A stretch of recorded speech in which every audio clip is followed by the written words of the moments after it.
My 10 tips. As you can see, I'm a building designer, I'm old, I've been around too long, and I'm a member of everything, and I'm the principal of something called Latemore Design. How surprising.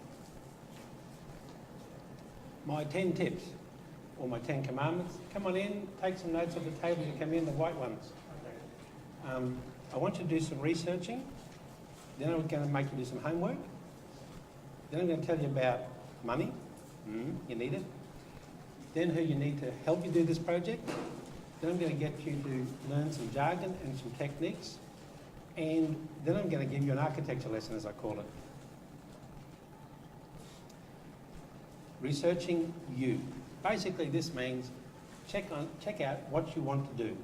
Do you really want to do this? Is the first question we should ask you, because you may not find this as a pleasurable experience, because it can be a bit stressful, but once you start, it's fabulous fun.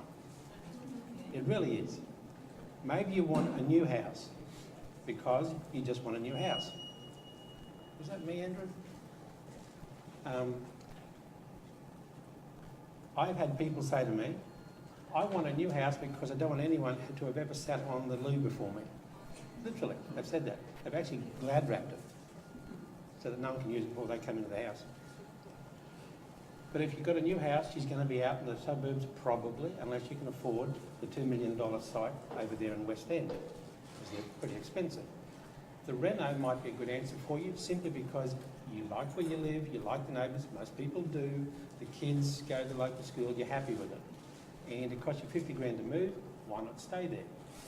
And you'll get more value for your buck, by the way, because the bank will love lending you money simply because there's a massive asset they can lend it against. I want you to research what's going to happen, the build. The first thing I want you to do is talk to everybody. Bore your friends and your relatives nuts, asking them questions.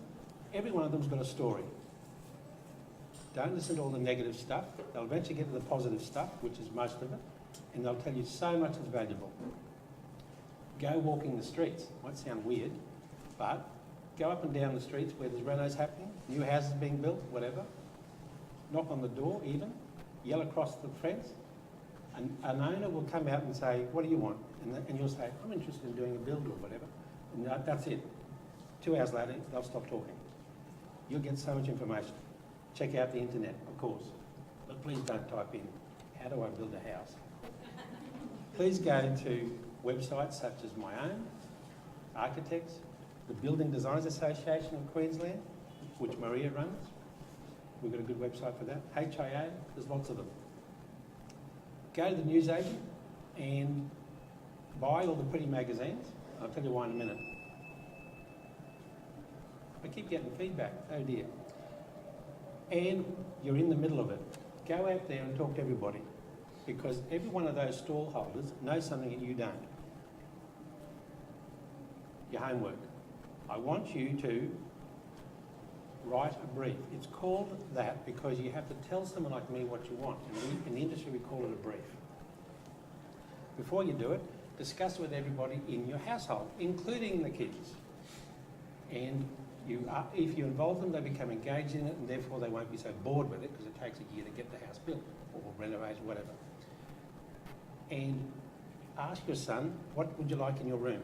He will say, I want a black ceiling, Mum. By the way, Mum, the answer is yes, dear, because you're going to paint over it when he leaves when he's 17. Write down your overall needs and some specifics.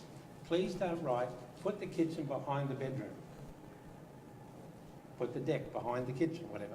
No, just write, overall I want the result to be 4 bedrooms with a study, and I'd like an open plan this, and I'd like a deck. Just say generally what it is. But do write some specifics, such as, I come from an Italian family, and I need a gargantuan deck because I have 30 people over every Saturday afternoon. It's a good, we've actually had that question, and it's a good, we need to give you a big deck, so tell us. Write down your likes and your dislikes. So those magazines I got you to buy, cut them up, stick them in a scrapbook and write all over them. Love that, hate that. If you don't want to do that, go onto Pinterest or go onto Houzz, Houzz. It's amazing, that place, because you can write up an ideas book and you give us access to it, and that instantly gives us a really good idea of what you want. I also want you to think about this long term, not just what's happening this week, 5 years, 10 years and 20 years. Because your family and your situation changes over that period, the building use changes over that period at the same time. So write down what you think it's going to be in 20 years.